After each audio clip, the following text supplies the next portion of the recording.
Achtung, achtung! Skatāties, vētra ir garām, un mēs esam nokļuvuši stabilā 6,8 un atpalikušajam pupiņam reku var redzēt 7,2 gamaliņām. Ko tas nozīmē? To, ka man pieri ierāvās rievās, un tagad tā būs arvien biežāk. Tas nozīmē, ka man drīz vajadzēs botoksu. Šis ir tas moments, no kura tālāk aiziet straujā progresā. Es jau jums stāstīju. Teorētiski man ir 2-3 dienas laikā, atkarībā, ko atpalikušais pups man vēl stāstīs, un vakarā viņa obligāti jānostripo vēlreiz. Jo Salamī vēl nekad nav dzemdējusi, un ar ķēvēm, kas dzemdē pirmo reizi, ir visādi varbūt. Tātad asta ir ļoti vaļīga, un arī drebelīgums visos Salamī kanjonos ir ļoti progresējis. Es teiktu, ir 9 no 10. Reāli 9 no 10. Pupiņi mazliet lielāk nekā vakar. Teorētiski ķēvēm parādās vasks. Man ir bijušas 8 dzemdības un nevienu reizi viņš nav bijis, tāpēc es uz to neskatos vispār. Vispār es atnācu mazgāt kājas šitam ten pelēkajiem dzīvnieciņam. Un viņš vienkārši no manīm aizgāja. Un tagad dzīvo kopā ar šo ten balodi. Bēgli es noķēru un mēs nospodrināsim kājas, jo uz tīrām kājām ir vieglāk redzēt, vai tur kaut kas neiztek vai tam līdzīgi. Jā, tās mēs mēģināsim uzturēt tīras. Te mūsu Titanika jaunkundze apbrīno dīlēni. Kas tur ir?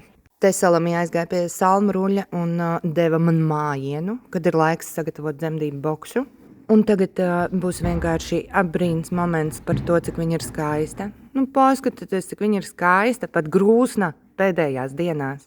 Un iedarbinat savu intuīciju. Tātad Salamī būs kas? Puisīts vai meitenīte?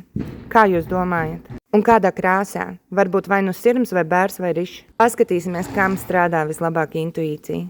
Un tagad ķersimies pie dzemdības somas. Skatīsimies, kāds apmēram izskatās dzemdības somas sastāvs uz šo ten brīdi. Un padomāsim, kas vēl ir vajadzīgs klāt. Jūs droši pierakstat, ja man te kaut kas trūks, ko jūs domājat, kas jums ir noderējis.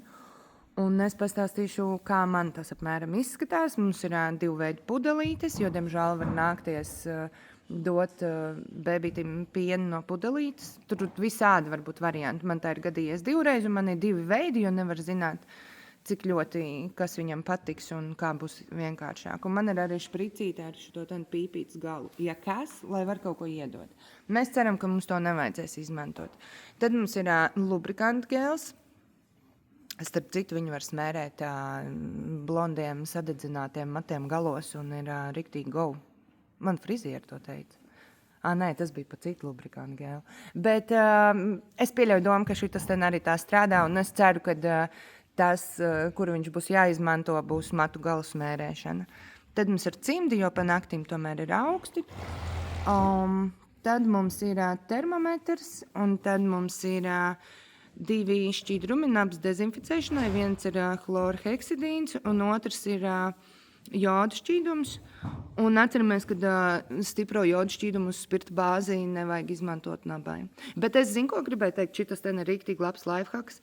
To, kad šādos tad trauciņos, kas ir šauri un augsti, iepild šo šķidrumu, un tad, kad ir jādezinficē naba ar visu to trauciņu, tā kā dzirdējāt, pie nabas klāt un visi, jo man ir bijuši gan tie, kas ir pūšamie, gan, ka tu mēģini tur uz to vatīti vai marlīt, un tas ir beigās čakars, bet šis ten ir riktīgi viegli. Ja jūs neesat pamēģinājuši, es iesaku šo ten pamēģināt.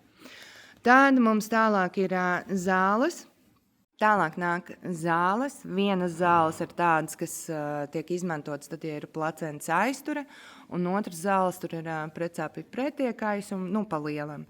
Un varbūt, es ļoti ceru, ka nebūs, bet varbūt tādas situācijas, kad zāles ir nepieciešamas, un man patīk, ka man viņas tur stāv, jo mēs nekad nezinām, kas notiks tajā x stundā, vai būs iespējams vetārstam atbraukt vai kas, un mēs visi esam tikai cilvēki.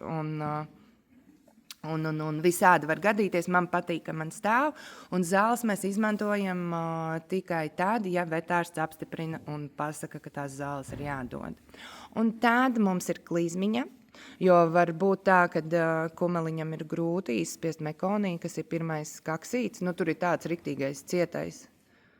Kā viņi pie cilvēkiem sauc, ko aizberga sūds? Nē, es neatceros. Bija ļoti smieklīgs kaut kāds kaku sadalījums, šitas ten grafiks. Tad man ir jāpameklē. Un, jā, tas var būt ļoti, ļoti nopietni. Vienmēr ir jāsagaida bēbītim pirmā kaka, pirmā čūra, un tikai tad var atslābt un iet gulēt. Tas tiešām ir ļoti smieklīgi, svarīgi.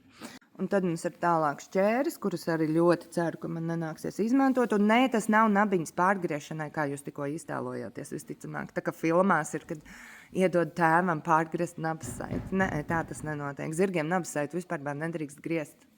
Ar citu. Ja tur, viņa pārplīst pati, bet ja ir kaut kāds baigais ČP vai kas, tad viņa ir, tā kā jāpārplēš, viņa nedrīkst griezt.